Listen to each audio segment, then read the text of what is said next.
যাবি ঠিকই মতোই যাবি, আজ যাবি কাল যাবি ঠিকই মতোই যাবি। ওরে যাওয়ার সময় কারে দিবি, যাওয়ার সময় কারে দিবি, তোর সামনে বাঁচাবি আছে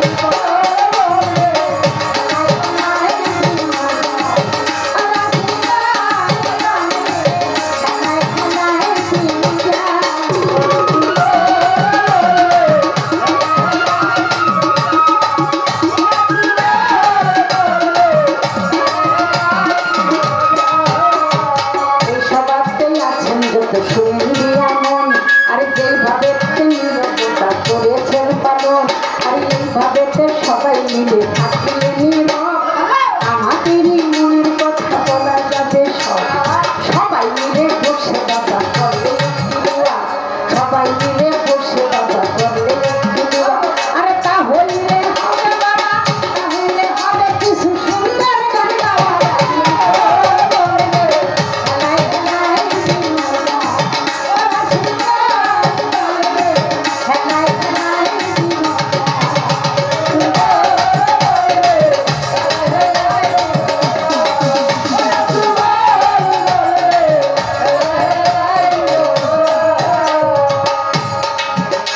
আমার মায়া আমেনার গর্বে যখন দয়াল নবী এলেন, মা আমেনার গর্বে যখন দয়াল নবী এলেন, তাই দেখিয়া মা আমেনাই বড়ই খুশি হলেন।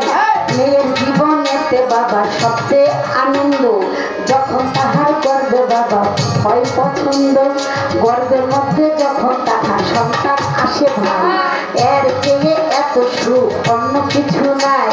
দিনে দিনে বাড়ে দিন তবু কষ্ট বাড়ে, তবু কিন্তু খুশি হয় এই না সংসারে। সোনার জান হবে আমার 7 রাজার ধন, না জানি কত ভাবে আসবে এই ভুবন। এই ভুবন আলো করিয়া আসবে ভুবনে, মা বলিয়া ওই ছেলেটা ডাকবে যখনই। আরে মা ডাক শুনিয়া মায়ের, মা ডাক শুনিয়া মায়ের পরাণটা জুড়ায়।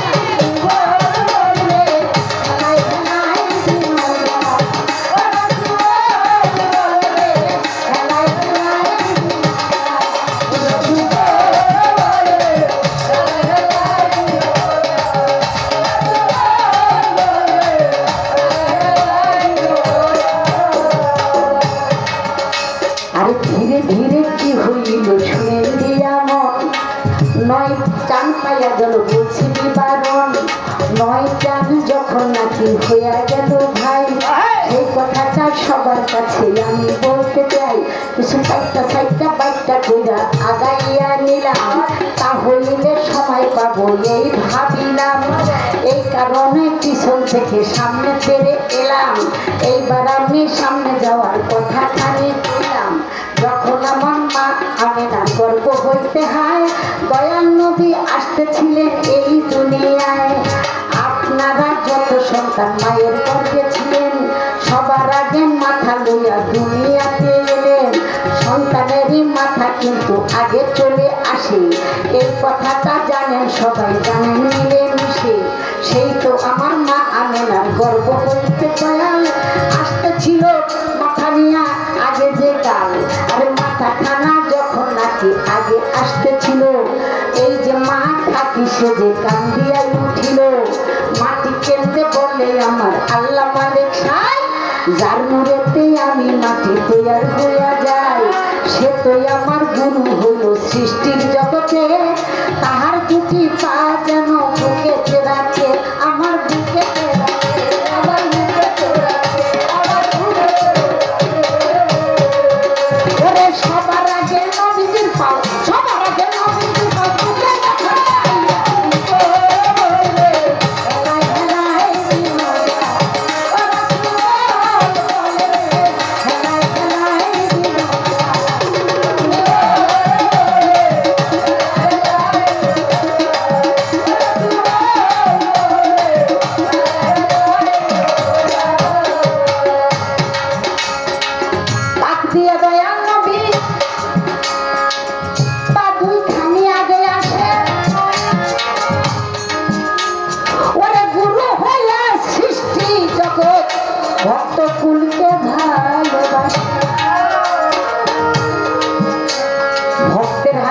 প্রেমের ডুরি, ভক্তে যেদিক ঘুরাই সেদিক ঘুরি, এই তো গুরু শিষ্য প্রেমের মিলন হয়।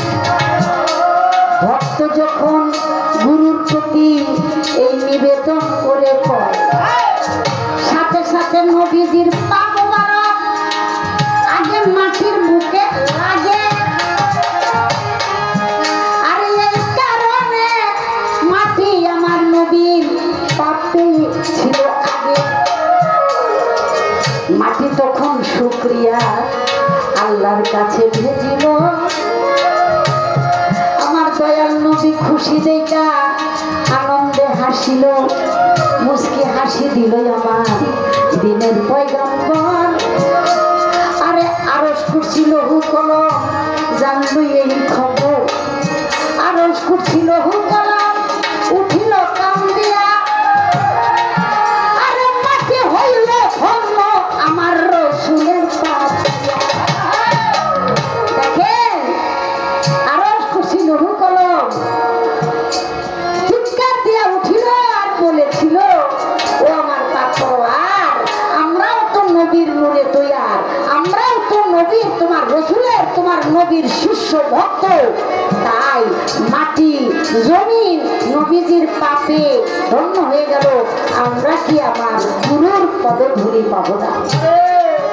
আরশ কুরসি কেন্দ্রে বলেছিল, আমার আল্লাহ তখন বলেছিল, ওরে আরশ কুরসি লৌহ কলম, তোমরা বেদনা পেও না, তোমাদের বাসনা আকাঙ্ক্ষা সংকল্প নিয়াত পূরণ করার জন্য কোন এক রজনীতে আমি আমার পেয়ারা হাবিব হযরত মুহাম্মদ মুস্তাফা সাল্লাল্লাহু আলাইহি সাল্লামকে আমার নবীজিকে একদিন আরশ মহল্লায় এনে তার পদধূলি তোমাদেরকে দান।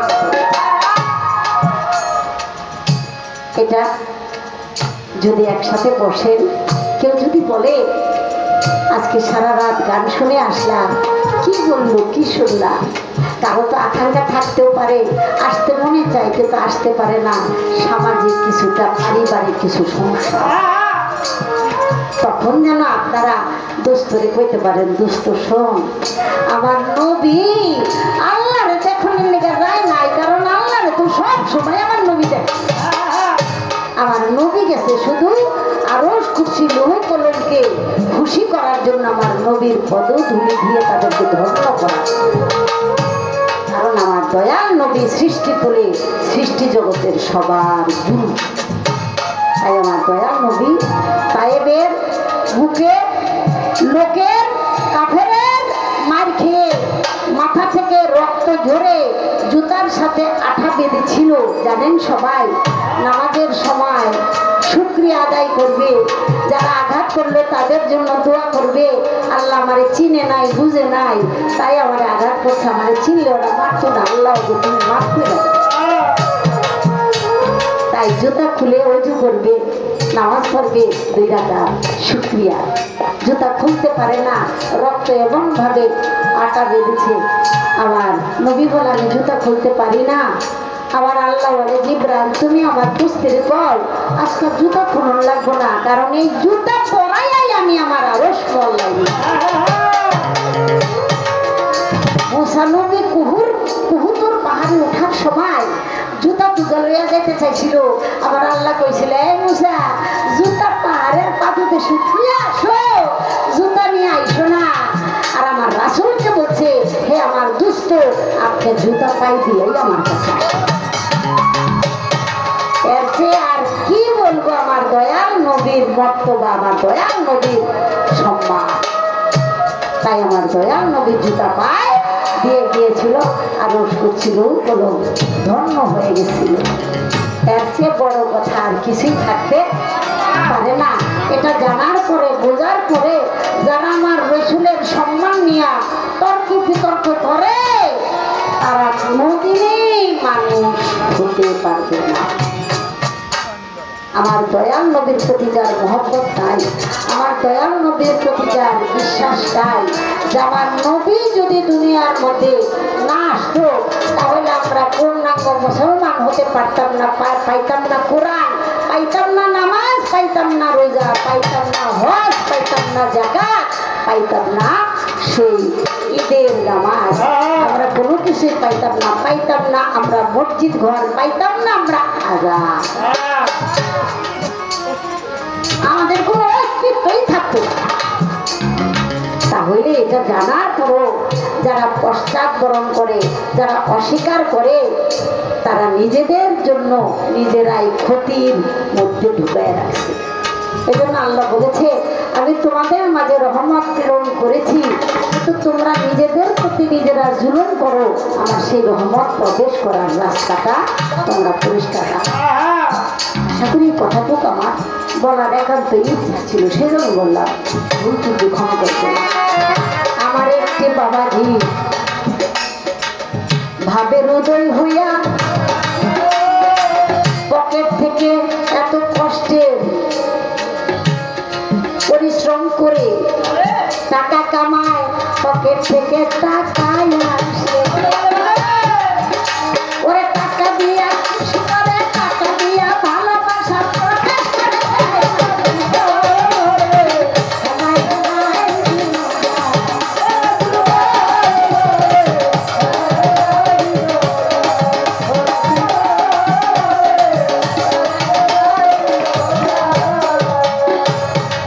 সবচেয়ে বড় ঠেসা যখন ওই ঘরে দজ্জাল আসবে, কেউ কয় কানা দরজাল, কেউ কয় খানে দরজাল, কেউ কয় ঘরে দরজাল। হ্যাঁ, এক হাত ভাবে, কারণ একটা চোখ বালা আর একটা চোখ হইল ওই যে পাকনা আঙ্গুরের মতো, তাই না? পাকনা আঙ্গুরের মতো। তাহলেই বোঝা যাবে যারা নাকি ইমানদার, যারা নাকি মুমিন, যারা নাকি ওই যে সূরা কাহাফের 1 থেকে 10 নম্বর আয়াত পর্যন্ত সবসময় পাঠ করে, হ্যাঁ, তারা এই দজ্জালের ফ্যাসাদ থেকে নিজেকে মুক্ত রাখে। পবিত্র কোরআনটা কিন্তু একটা মহা ঔষধ। সৃষ্টির আগে আমি কি ছিলাম, পিতার মস্তকে কি রূপে, মায়ের গর্ভে কিভাবে আসলাম, কিভাবে থাকলাম, দুনিয়া এসে কি খাই, কি করি, কি করতে হবে, প্রত্যেকটা পুঙ্খানুপুঙ্খ ভাবে আমার মালিক আমার রাসূলের মাধ্যমে বুঝাই। যত মুসিবতে পড়েন, মুর্শিদের বর্জকটা চোখে লাগবে। মুর্শিদের নামটা ধরে যদি ডাকেন, জায়গায় পৌঁছে দেব। আর দিন কিছুক্ষণের মধ্যেই দেখবেন আপনার সব সমাধান হয়ে যাবে। দয়াল কি আর এত জায়গা দেয় যেটা বিষয়তে পারি না। তাই ঘোর নিদানে বিপদকালে কেউ যদি তার মুর্শিদের বর্জকটা অন্তলঙ্ঘন করতে পারে, কোনো কিছুই তার অন্তরের মধ্যে আঘাত লাগে না, ভালো লাগে। জ্বালা দেখ, কষ্ট দেখ, দুঃখ দেখ, দেখবে আমার কি, আমার দয়াল আছে না, আমার তো দয়াল আছে। তাই দয়ালের নামটা, দয়ালকে স্মরণে যেন আমরা রাখতে পারি, তবেই নিরাপদে থাকতে পারি। ঘরে দরজালের, খানে দরজালের মহা একটা ফ্যাসাদ, সেই ফ্যাসাদটা হলো ওই ঘরে দরজাল পিছে দিয়া রুটির পাহাড় আর ঝর্ণা থাকবে, মানুষকে রুটি বিতরণ করবে। এক হাতে বেহেশত আর এক হাতে দোজখ। বলে আমি খোদা। জান্নাতি ঈমানহীন তারা খোদা মানলে কইব যা আমার বেহেশতে জায়গা, বেহেশতের মধ্যে ঢুকবো, আর ঈমানহীন হইয়া তারা দোজখে ঢুকবে। এইরকম একটা ফ্যাসাদ শুরু হবে। এই ফ্যাসাদের মাঝখানে, এই বিপদের মাঝখানে আল্লাহ তাআলা, আপনারা জানেন ঈসা নবী দুনিয়ার মধ্যে আসে, কারণ ঈসার বাসনা ছিল, আল্লাহ আমি আপনার কাছে কিছু চাই নাই, আমি শুধু চাই আমি যেন আপনার শ্রেষ্ঠ প্রিয় দোস্ত হযরত মুহাম্মদ মুস্তাফা সাল্লাল্লাহু আলাইহি সাল্লামের উম্মত হয়ে নবীজির উম্মত হইয়া আসতে পারি। তাই আমার আল্লাহ তাআলা তাকে ওয়াদা করেছিল, অবশ্যই আমার দয়াল নবীর প্রতি যার এত প্রেম, এত মহব্বত, আমি তাকে একটা সুযোগ দেব। তাই কিয়ামতের আগে ওই ঈসা নবী দুনিয়ার মধ্যে কিছুকাল এসে রাজত্ব, দামেস্কের জামে মসজিদে, তাই না, দামেস্কের জামে মসজিদে সে জামাত আদায় করবে। আর ইমাম মেহেদী আলাইহিস সালাম তার আবির্ভাব হবে প্রাচ্য দেশ থেকে তার আবির্ভাব ঘটবে। তবে তার বয়স যখন 40 বছর হবে, 40 বছর পর্যন্ত আল্লাহ তাআলা তাকে লুকায় রাখবে, সাধারণের মাঝে তাকে প্রকাশ করবে না। যদি প্রকাশ করে তাহলে একটা দুষ্কৃতী দল আছে, তারা তাদের ক্ষতি করার চেষ্টা করে। তাই 40 বছর পর্যন্ত তারে আল্লাহ লুকায় রাখবে। 40 বছর পর তার প্রকাশ হবে কোত্থেকে? পবিত্র কাবা ঘর। কাবা ঘর তোয়াফ করার সময় সে তারে প্রকাশ করা হবে। বলে দিলাম আসরেতে কিছু গভীর কথা আছে, এত প্যাস লাগাইয়েন না। বলি আপনার কাছে, প্যাস লাগাইলে প্যাস লাগামু, শুনতে হবে দেরি। আপনি গাইতে থাকবেন সারা রাত, আমি যাবো বাড়ি। আমার দয়াল নবী বলেছিলেন ইমাম মেহেদী আসবে। সবাই বলে তার বাবার নাম কি থাকবে, মায়ের নাম কি থাকবে? বলে বাবার নাম থাকবে আব্দুল্লাহ, মায়ের নাম থাকবে আমেনা। এই কথা শোনার সাথে সাথে বদন থাকবে কেমন দেখতে আমার মতন, কিছুটা একটু অন্যরকম। সে কথা বলার সময় হাঁটুতে মাঝে মাঝে থাকে, আর একটুখানি জিব্বাটা একটু আড় বাজায়া কথা বের হবে। এই দুইটা থাকবে। আপনাদের সবই আমার মতো। তখন এক সাহাবী বলল, ইয়া রাসূলুল্লাহ, তাহলে কি আপনি? তখন দয়াল নবী মুস্কি হেসে চুপ হয়ে গেলেন। কথাই বলে না, নীরবতাই সম্মতির লক্ষ্য। এর বেশি তার কিছু বলা যায় না। যে নাকি মুর্শিদের সেই সম্পর্কটা, মুর্শিদের সাথে যারা নাকি একেবারে প্রতিনিয়ত কারেন্টের মতো সম্পর্ক, চার্জ ফুরায় না, চার্জ খালি দিনে দিনে বাড়তেই থাকে, অর্থাৎ মুর্শিদের প্রেমের চার্জ, তাহলে তার জন্য আর কোনো ভয়ভীতি থাকবে না। সে যদি দুনিয়ার মধ্যে দুনিয়ার হায়াতে বেঁচে থাকে, সাথে সাথে চিনে ফেলবে। ওই মুর্শিদের ভাবে রূপরেখাই তার কাছে ধরা দিবে।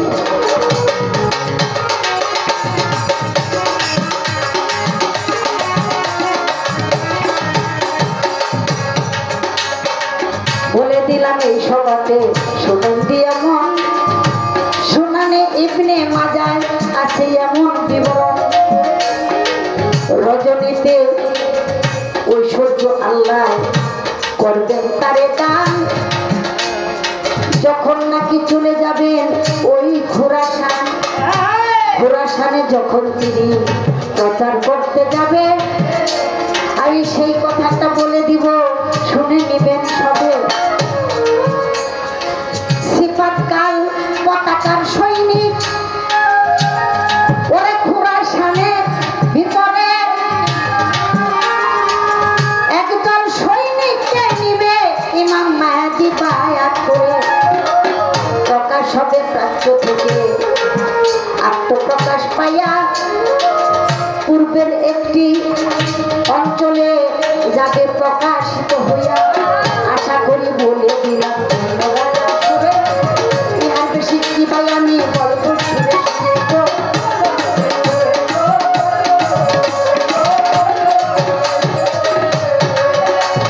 ইমাম মেহেদী হলেন একাদশ ইমাম মুহাম্মদ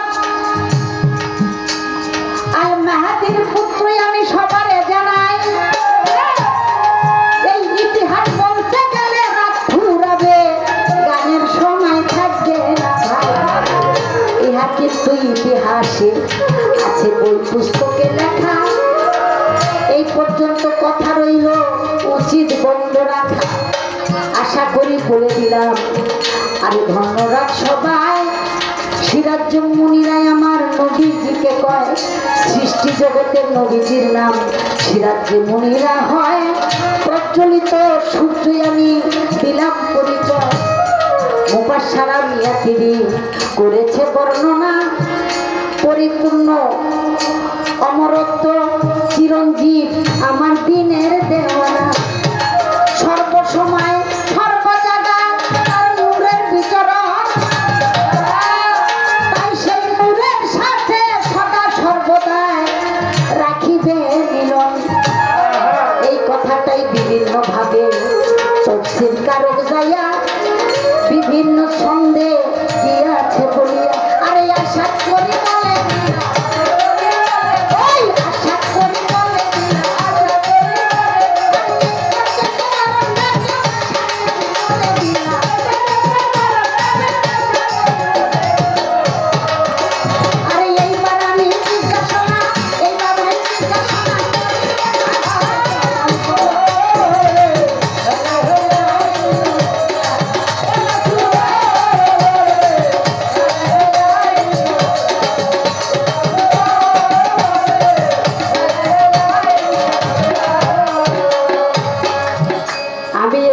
ভাইয়ের কাছে একটা কথা রেখে যাই আশা করি শুনে নিব আমরা সবাই হাউজে কাউসারের পরে যাইয়া আমাদের মিলন হইয়া যাবে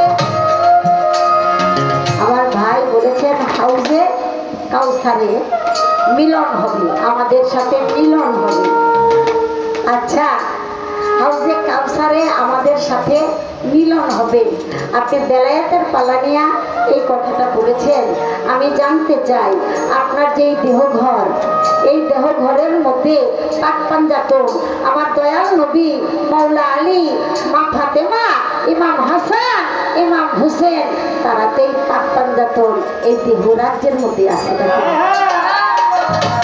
এই পাক পাঞ্জাতন যদি আমাদের দেহঘরে না থাকে তাহলে তো আমরা থাকতে পারতাম না আমি এই কথাটা আমার জীবনে জিগাই নাই আমি আমার হঠাৎ মাথার মধ্যে আসছে আপনি বলবেন আমার মাওলা আলীর ভিতরে কি ওই পাক পাঞ্জাতনের অংশ ছিল না নাকি সে পাক পাঞ্জাতন ছাড়াই ছিল ইমাম হাসানের ভিতরে কি এই পাক পাঞ্জাতন ছিল না 5টি নূর ইমাম হোসেনের ভিতরে কি পাক পাঞ্জাতন নূর ছিল না যদি থেকে থাকে তাহলে সর্বসময় সব জায়গায় তো তাদের মিলন কি বলো যদি এই দেহঘরের মধ্যে পাক পাঞ্জাতন থাকে তাহলে আমি এখনই তো আমার মা ফাতেমার লোকের কথা বলছি সেই করণে সেই প্রেমে যদি আমি ওই যোগ্যতা অর্জন আপনার কাছে আমার কথাটা রয়ে গেল যদি তাদের ঘরের মধ্যেই মিলন হয়ে থাকে তাহলে বিশেষ কাউসার তাই না কি সেটা কাবে কাউসার কাউসারের সাথে মিলন হবে আমার জানার দরকার ওইখানে যাই আবার ওই মিলনটা এই কথাটা আপনি অবশ্যই আমাকে বলার চেষ্টা করবেন আমরা সকলেই শুনে নেব মুরিদ ছাড়া মুসলমান হওয়া যাবে না এটা একটু তেড়া প্রশ্ন আমি বুঝতেছি তারপরে আমার ভাইরে একটু জিগাই যাতে সে একটু চেপে একটু রাগ বাড়াবার জন্য দুনিয়ার মধ্যে আমার মাওলা আলীর পাক পাঞ্জাতনের মুরিদ হওয়ার প্রয়োজন হলো কিন্তু অন্যান্য নবীদের মুরিদটা জরুরি হলো না অন্যান্য নবীদের এই বায়াত বা মুরিদ এটা জরুরি হলো না কারণ নবী রসুল তারা ইমাম তারা একটা গোত্রের কওমের তারাও কিন্তু গুরু এই কথাগুলি আপনি সুন্দর করে বললে আমাদের খুব ভালো লাগবে আর আমার মিলন মেহেদি ভাই যা বলছে এটা আমি কিভাবে বলবো এখানে যারা আছে আমার ভাই সবাই মুরিদ সবাই বায়াত হয়েছে আমার বিশ্বাস সবাই আপনারা বায়াত হয়েছে তবে আপনি বায়াত হয়েছেন, আপনার সহধর্মিনী যে সেও তো বায়াত হয়েছে, সহধর্মিনীও বায়াত হইতে হবে। যদি আপনার সেবা যে করবে, আপনি মুরিদ হয়েছেন, সে যদি মুরিদ না হয় তাহলে তো তার সেবা আপনার জন্য জায়েজ হয়। আমরা যেমন গুরু জগতে গেছি, আমার সেবা করবে, এই যে একটা মেয়ে, ও আমারে গুছায় গাছে দেয়, পানি দেয়, ঔষধ দেয়, ব্যাগটা টানে, ওর হাতের পানি আমি তখন খাইতাম না যদি ও বেমুরি দেন। একজন মুরিদান সে বেমুরি দানের কোন সেবা গ্রহণ করবে না, এটা তরিকার জগতের।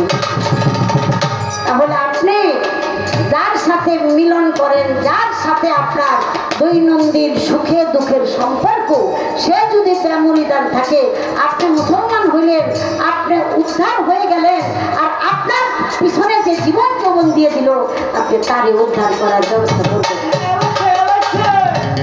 যার যারিয়া নাপছি তো বাবা তার আপনার কবরে সে যাবে না, তার কবরে আপনি যাবেন না, যার যার জবাব তারই করতে। তাই দুইজনে যদি বায়াত হয়ে যান, গুরুর বাড়ি যাবার সময় আপনার সেই সহধর্মিনী আনন্দে আত্মহারা হয়ে যাবে যে আমার স্বামী তার ভালোবাসার বন্ধুর সাথে যোগাযোগ করতে যায়। একই গুরু ধরা থাকলে দুইজনই গেলেন সাথে, আনন্দ করে সেই কেমন একটা ভালোবাসা। একা গেলে আপনার সহধর্মিনী আপনার পায়ে এমন ভাবে একটা চুমা দিব, চুম্বন করে বলবো, গুরুর দরবারে যাও, আমার ভক্তিটা দয়ালের কাছে পৌঁছায় দিও, আমি ভালোবাসি, আমার মনে চায় দরবারে যাই একটু সেবা করতে করি। আপনার পড়ারটা কিন্তু এত বড় হয়ে যাবে। তাই আমি আমার মিলন মেহেদি ভাই যে কথাটা ছিল আমি সেটা বলার চেষ্টা করলাম। পবিত্র কোরআনের মধ্যে মেয়েরা বায়াত হয়েছে আমার রাসূলের কাছে, দুনিয়ার মধ্যে অনেক অলিয়া উলিয়ার কাছে বায়াত হয়েছে। আজ পর্যন্ত আহলে বায়াত পাক্তান জাতনের অনুসারী যারা, তারা তাদের হাতে বায়াত হয়।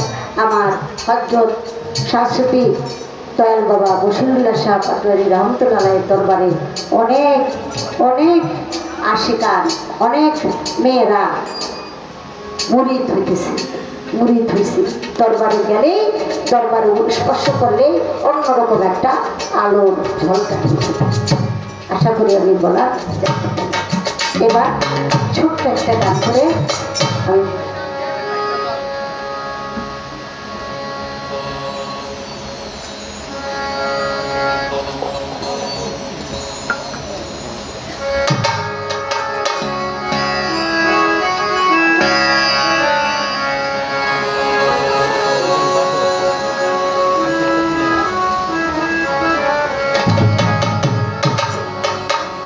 আমার মাওলা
অত্যন্ত চমৎকার করে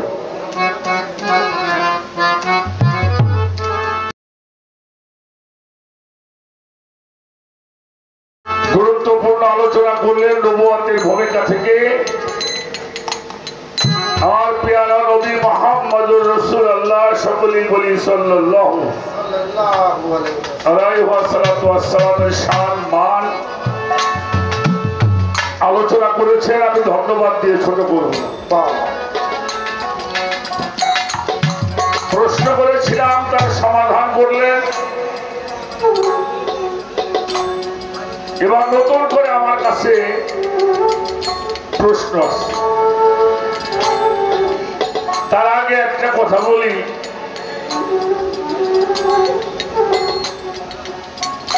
ছোট ছোট ঘাস লাঙ্গল বাইতে গেলে অনেক সময় ডানি পায়ে পড়ে না? পরে তো অবশ্যই যারা লাঙ্গল বাইছেন তারা জানেন। কিন্তু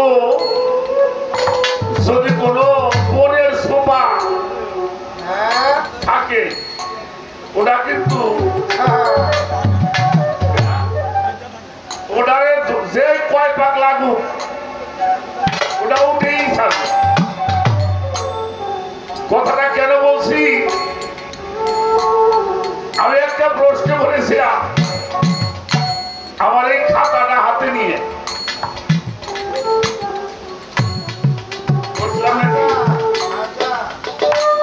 এই যে জালিকাল কিতাবুল রাইবা ফিহি হুদাল লিল মুত্তাকিন, এটা একটু স্মরণ করাই দিলাম। এটা আমাদের জানার দরকার, খুবই দরকার। কারণ ফেকরার চোটে মানুষ কোন দিকে যাবে, কোথাও যায় মানুষ স্থির হইতে পারছে না। পীর মুর্শিদের দরবারে যায় মানুষ স্থির থাকতে পারছে না। কারণ বিভিন্ন জায়গায় বিভিন্ন মাহফিলে যায়, বিভিন্ন কথা শোনে, আর অমনি মনটা অন্যদিকে ধাপিত হয়। এই জন্য বিষয়টা আমাদের জানা দরকার। এবার আমাকে প্রশ্ন করেছেন পীর দস্তগীর মাহবুবের সুবহানী কুতুব রব্বানী গাউসুল জামানী গাউসুল আজম রওশন জামিল মুহিউদ্দিন আব্দুল কাদের জিলানী রাহমাতুল্লাহি আলাইহি, এরা হলো মাদার জাত ওলি। খাজা মঈনুদ্দিন চিশতি রাহমাতুল্লাহি আলাইহি, এরাও মাদার জাত ওলি। আমার হুজুর পাক মেরাজে যাওয়ার পথেই তাদেরকে এই খেতাব দিয়ে গেলেন। এরপরেও তাদের আবার বায়াত হইতে হইল। কি বিষয়টা, কোন জিনিসটা কম ছিল যে তাদের আমার সুতরায় বায়াত হতে হইল, এ হলো একটা বিষয়। আর একটা বিষয় হইল পাঞ্জাতন। আমার রাসূল বলছেন,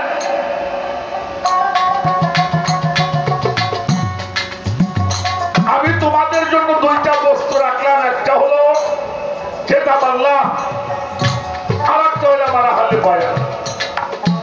আমরা ওই পর্যন্ত বিভক্ত হব না যেই পর্যন্ত আমরা হাউজে কাউসারে প্রবেশ করতে না পারি। কথাটা খেয়াল করতে হবে আমাদেরকে। আমরা ওই পর্যন্ত বিভক্ত হব না যেই পর্যন্ত আমরা হাউজে কাউসারের মধ্যে প্রবেশ করতে না পারি। এখন এরা তো হাউজে কাউসারের মালিক, তাহলে কথা বলার উদ্দেশ্য কি? এখানে একটা বিষয় বুঝতে হবে, আমরা সেই পর্যন্ত আমরা, তাহলে এখানে রাসূল বুঝাইলেন আমরা যেই পর্যন্ত হাউজে কাউসারে প্রবেশ করতে না পারি সে পর্যন্ত আমরা কেউ বিভক্ত হব না। তাহলে আমাদেরকে সেই হাউজে কাউসারে প্রবেশ করতে হবে, এটা হলো মূল কথা। আর এই পাক পাঞ্জাব আমার দেহের মধ্যে তো আছে,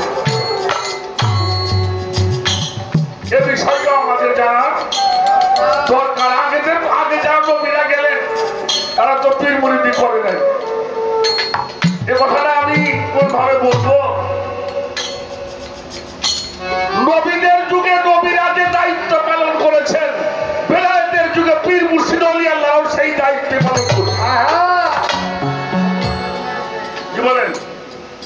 নবীদের যুগেও নবীদের কাছে মানুষ আত্মসমর্পণ করেছেন, মুসলমান হয়েছেন। এখনো সেই দায়িত্ব বিলায়েতের পীর মুর্শিদরা এখনো সেই দায়িত্বই পালন করছেন। আল্লাহর বিধান কখনো পরিবর্তন হয় না।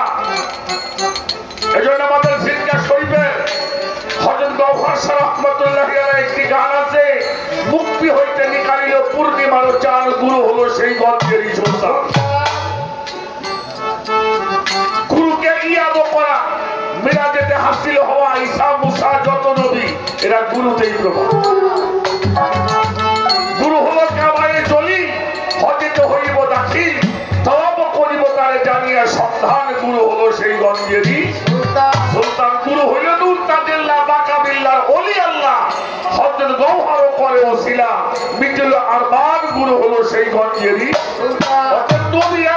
নবীদের যুগে মানুষকে হেদায়েতের বাণী শিক্ষা দিয়েছেন, তারা গুরু ছিল। একটি গান আগে করব, একটা গান করি, তারপরে আমি দু একটা কথা, বেশি কথা বলবো না, জানিও না।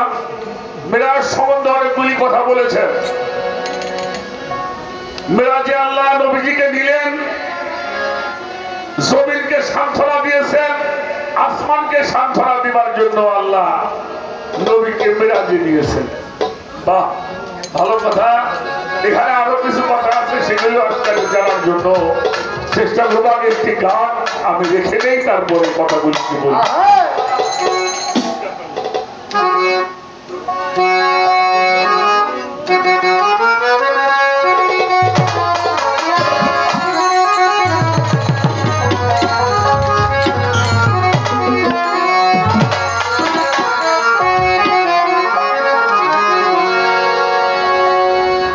এই যে আল্লাহ রঙে রং ধরিয়া এইভাবে হরেক রঙের সৃষ্টি হয় বাজা, ওরে হরেক রঙের সৃষ্টি হয়। কোরআনে সিবগাত আল্লাহ কোরআনে ফরমায়, আমার আল্লাহ সিবগাত আল্লাহ কোরআনে ফরমায়।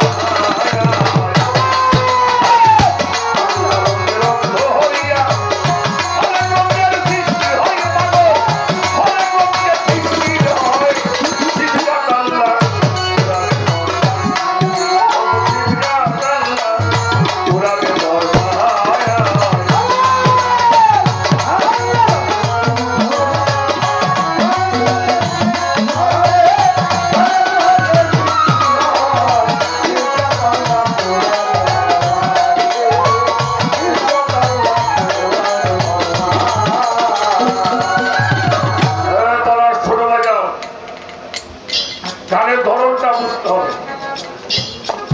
আল্লাহ রঙে রং ধরিয়া হরেক রঙের সৃষ্টি হয়, সিবগাত আল্লাহ কোরআনে বলে।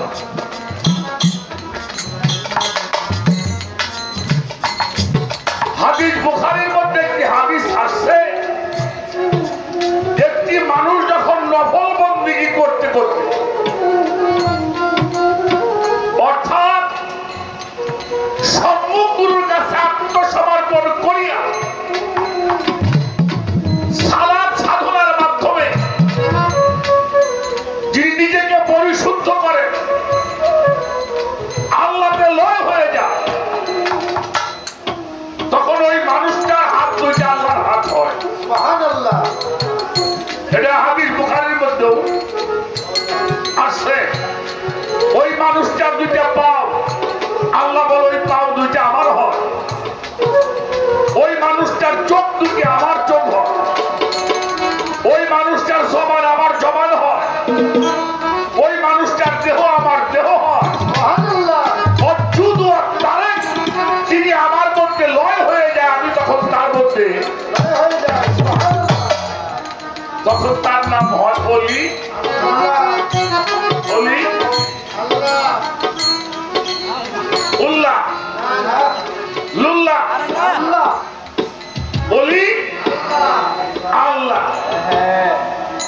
অতএব আল্লাহ যে কাজ দিন করে আল্লাহর অলি দিয়ে সেই কাজ কাজগুলি আল্লাহ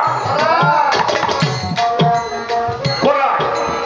ওই মানুষটার হাত আল্লাহর হাত, ওই মানুষটার পাও আল্লাহর পাও, ওই মানুষটার চোখ আল্লাহর চোখ, ওই মানুষটার জবান আল্লাহর।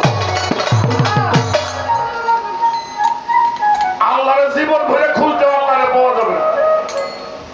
কেউ পায়ও নাই আর কেউ পাবেও না। কেন পাবে না? আল্লাহকে কেউ প্রশ্ন করছে, আল্লাহ তুমি কি? আল্লাহ উত্তর দিয়েছেন, আল্লাহু নূরুস সামাওয়াতি ওয়াল আরদ, আসমান জমিনের নূর হলো আমি আল্লাহ। সুবহানাল্লাহ। বাবা নূর মানে কি? আলো। নূর মানে আলো। কি ধরা যাবে? হ্যাঁ, আলো কখনো ধরা যাবে না। কি ধরা যাবে? যেটার মধ্যে আলো চলে ওটা ধরা যাবে। এজন্য আল্লাহ বলেছেন, হে রাসূল, ইন্নাল্লাযিনা ইউবাইয়ুনাকা ইউবাইয়ুনাল্লাহি ইন্নামা ইয়াদুল্লাহি ফাওকা আইদিহিম। হে রাসূল, যাহারা আপনার হাতের মধ্যে হাত দিয়ে বায়াত গ্রহণ করলো, শপথ গ্রহণ করলো, আনুগত্য স্বীকার করলো, যাদের হাতের উপরে আপনার হাত, তাদেরকে বলে দেন ওটা আপনার হাত না, ওটা আমি আল্লাহর হাত।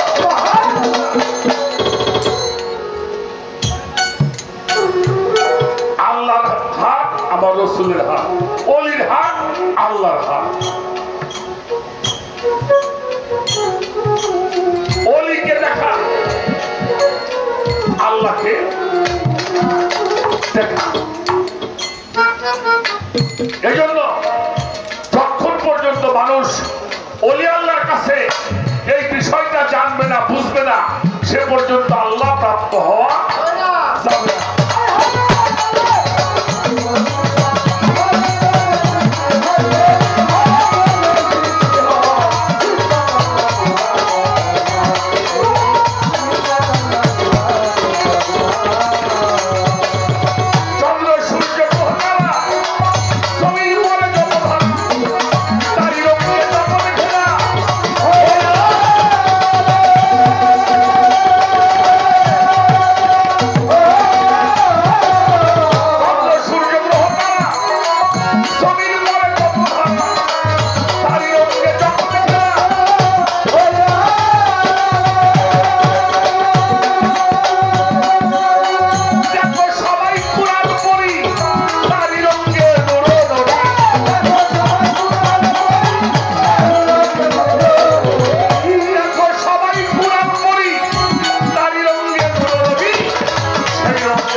এই জমিনের উপরে যত ধরা, তারই রঙে জগৎ ঘেরা হয় না।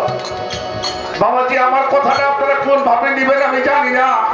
এই সুরত গুলি কার সুরত?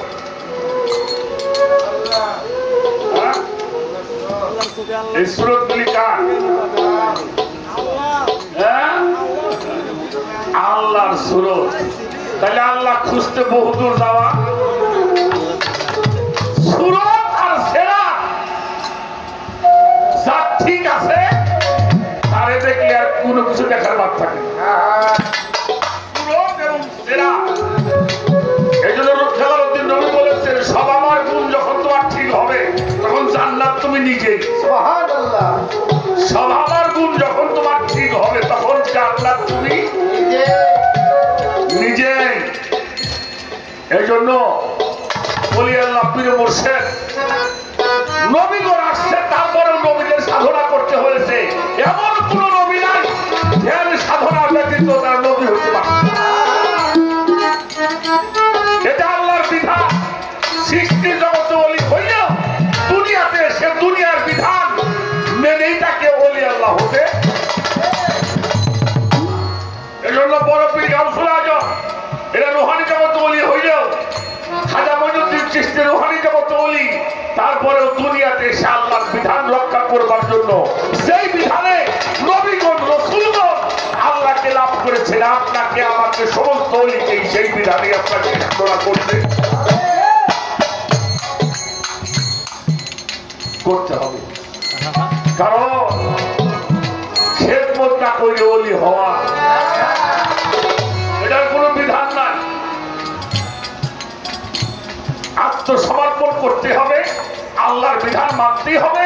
এই বিধান মানার জন্যই আল্লাহর বিধান যেভাবে ছিল আল্লাহর ওলিরাও সেই বিধান রক্ষা করবার জন্য দুনিয়াতে এসেও তারা সেই কাজ করতে।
বাবাজি অনেক কিছু বিষয় গোপন রয়ে গেছে। শুধু আল্লাহ রসুল মিলন হওয়ার জন্য মেলাদ না, কিছু কিছু কথা মানুষ পত্রের মধ্যে জানায় কিনা জানায় না।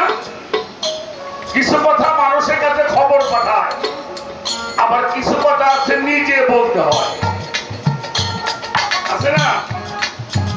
মেরাজে রাসূল পাককে নিয়েছেন তিনটি কারণে, তিনটা ওহী আল্লাহ নিজে আমার নবীর কাছে করেছেন মাওলা আলী সম্বন্ধে।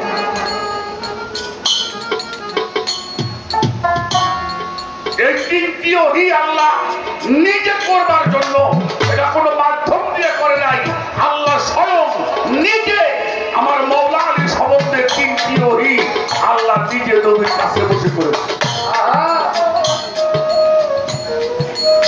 কিতাব করতে হয় মাওলা আলী কি এই বিষয়ে আল্লাহ তাআলা মিরাজে গিয়ে আল্লাহ নবী মিরাজে গেলেন, আল্লাহর সঙ্গে নবীর সাথে কথা হইছে, কিন্তু কথাটা বলছে মাওলা আলীর স্টাইলে। মাওলা আলীর স্টাইলে কথা আল্লাহ স্বয়ং নিজে নবীজির সঙ্গে বলেছেন, আওহা ইলাইয়া, আমরা মিলে মিশে গিয়েছি, পাশাপাশি একে আরেকজনকে অতপ্রত ভাবে মিশে গিয়েছি। তারপরে কথা হচ্ছে, এবার আল্লাহ নবী জিজ্ঞেস করে, আল্লাহ আমি কার সাথে কথা বলি? তোমার সাথে বলি না মাওলা আলীর সাথে বলি? মাওলা আলীর ভঙ্গিমা স্টাইলে আল্লাহ রসুলের সঙ্গে আল্লাহ কথা। আর সেই মাওলা আলী সম্বন্ধে তিনটা ওহী আল্লাহ নিজে আমার নবীর কাছে করেছিলেন, যার জন্য মেরাজ হলো।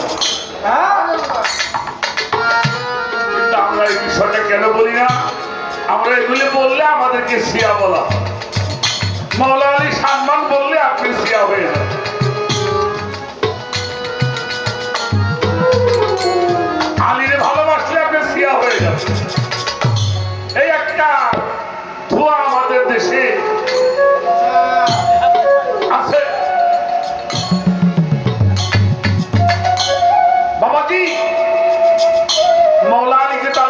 ভালোবাসে ভালোবাসতো না? হ্যাঁ? খাইবার দুর্গ যখন এক মাওলা আলী সেটা উত্তোলন করেছিলেন, আমার রাসূল পাক বলেছিলেন আগামীকাল আমি যার হাতে ঝান্ডা তুলে দেব তার হাতে বিজয় নিশ্চিত। তাকে আল্লাহ ভালোবাসে, আল্লাহ রাসূল ভালোবাসে। সেও আল্লাহকে ভালোবাসে, আল্লাহ রাসূলকে ভালোবাসে। সেই ঝান্ডা দিয়েছিল মাওলা আলীর হাতে, সেদিন খাইবারের বিজয় হয়েছিল। তাহলে মাওলা আলীকে ভালোবাসতে যদি শিয়া হইতে হয় তো প্রথম শিয়া তো আল্লাহ হয়। 2 নম্বরে আমার রাসূল।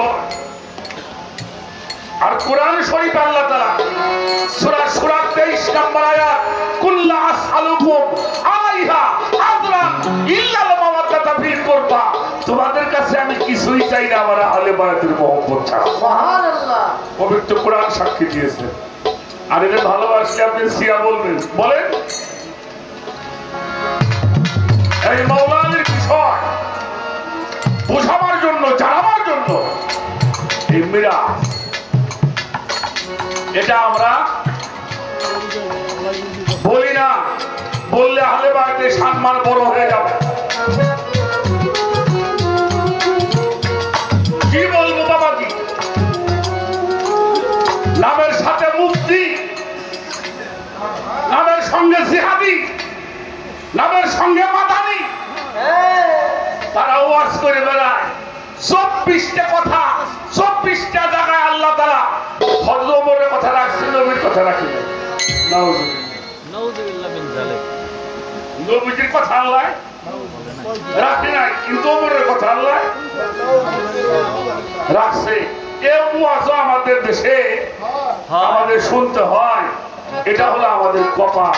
এজন্য ইমানদারের বেশে ইমান তো রাখছে, ওখান থেকে বেঁচে থাকার জন্য ওলি আল্লাহর পতাকা তোলে, আহলে বায়াতের পতাকা তোলে।